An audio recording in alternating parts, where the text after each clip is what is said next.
अनुज tekam जी आपका DJ जल्दी बजा धन्यवाद।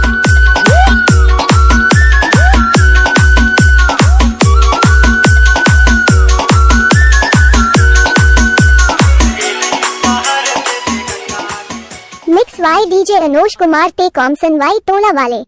जब तक सूरज चंद रहेगा तब तक अनोश भाई का नाम रहेगा।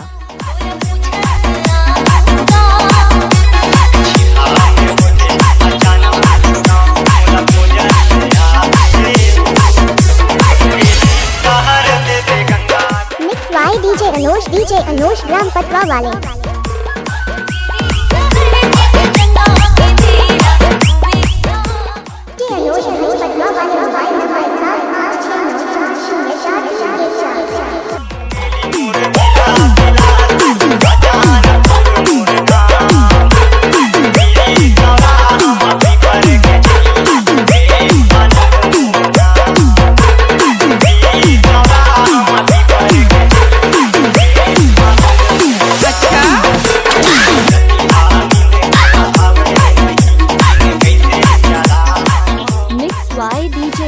डीजे अनोश ग्राम पटवा वाले।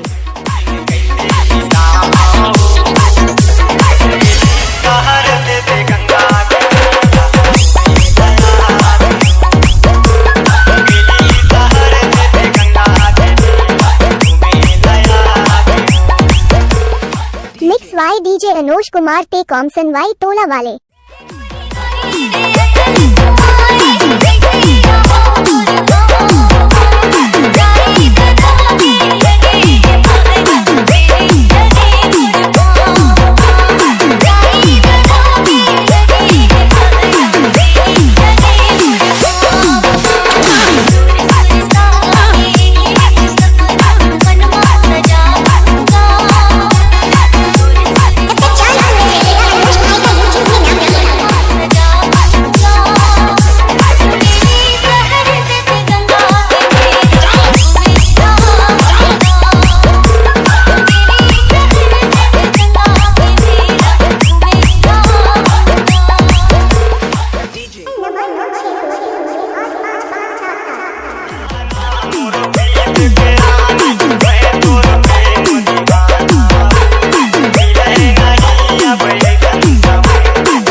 डीजे अनोश ग्राम पटवा वाले।